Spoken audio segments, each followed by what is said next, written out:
Potrebovala som pár produktov, tak by som vám ich rada ukázala a povedala vám, ako som bola s nimi spokojná.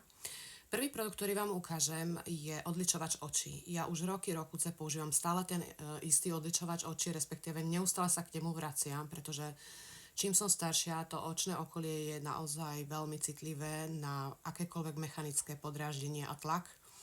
A keďže sa ličím dennodenne, tak naozaj ten odličovač potrebujem taký jemnejší, takže už nebudem naťahovať a idem vám ho ukázať. Tak, ja používam už roky tento odličovač od Mary Kay. Je dvojfázový a odličí aj vodeodolnú riasenku a nedávno inovovali zloženie tohoto odličovaču a môžem povedať, že je ešte lepšie ako bolo. Druhý produkt, ktorý jednoducho neviem už bez neho nejak mať skincare, pretože tá hydratačná zložka, hydratačné séra hlavne sú zamerané na to, aby išli ešte hlbšie do pleti. To znamená, nezostávajú v tej pleti na povrchu, kde ja sa hydratujem, ale nič necítim, hej, bez ohľadu na to, že teda treba dodržavať aj hydratačný režim vnútorne. Ale vynikajúce sérum je toto od Mary Kay, áno. Je to v podstate taká priezračná, také jak soplík, to je trošku, čiže je tam veľa hyaronu, už tam nemám nič. A každé ráno a každý večer si to dávam v podstate pod krém a ešte aj pod olejové séra. Vynikajúci. Ja som vám aj na YouTube ukazovala v podstate, alebo rozprávala o tom, ako používať olejové séra. Tak môžete si ho tam po prípade nájsť a pozrieť. Odkaz je myslím aj v bio. A už tu mám v podstate ešte 3 produkty z dekoratívnej kozmetiky. Najlepšiu riasenku, alebo teda najpoužívanejšiu riasenku v roku 2023 som používala túto klasickú od Maybelline. A táto môžem povedať, že je vynikajúca. Jej konzistencia nedráždi oči, má takú malú štetinku, ktorá je vhodná. Hej, tú štetinku je treba si vyberať podľa toho, akú definíciu riasov chcem spraviť. A druhá vec, aké mám viečka. Hej, keď mám malinké, jemnúnke, krátke viečka, tak nemôžem si zobrať kefku, ktorá je obrovská, pretože na ňu sa mi začiatočná definícia veľmi zle robí. Počkajte, jak sa mi to takto.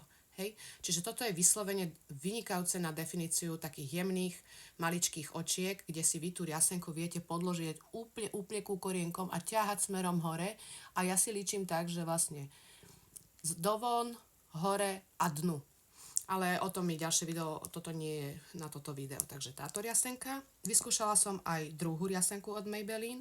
Nie je zlá, obidve riasenky sa nerozmazávajú, nedrolia sa a neostávajú tie riasy také tvrdé, hej, lebo potom sa lámu a potom sme prekvapené, že nejak sa mi skrátili riasy, neviem čo, je to niekedy a mnohokrát aj kvôli takejto riasenke a spôsobu odličovania. Je táto Maybelline. Ona je takisto konzistentne veľmi dobrá, čierna je, hej, čiže keď naličíte je vidieť, ale pozrite sa, akú má štetinku. Hej, toto je vyslovene vhodná štetinka na poslednú definíciu, to znamená, ja si to s tou malou štetinkou najprv natrem prvú vrstvu a poslednú definíciu môžem pokračovať s touto pri malých očkách a ženy, ktoré majú väčšie viečka a dlhšie riasy, tak vlastne oni veľmi oceníte jednoducho túto riasenku. Inak je fajn, ale už som ho domíňala tiež. Ale ja už do nej nepôjdem, pretože pre mňa je to také nevhodné veľmi, lebo moc sa s tým narobím. No a dostal som darček od mojej klientky a už som aj domíňala tento perfektný olej na pery. Takže som si už kúpila potom druhý, už ste videli vo videu, aký som si kúpila druhý. Tento je taký jemne do ružová a už tam sú tam zbytky a bol taký lesklý, masný, ale taký nelepí sa, hej, taký veľmi osviežujúci, skutočne v tomto zimnom období vynikajúci. Takže Pavlinka, ďakujem za darček, bol perfektný, ale už je po ňom.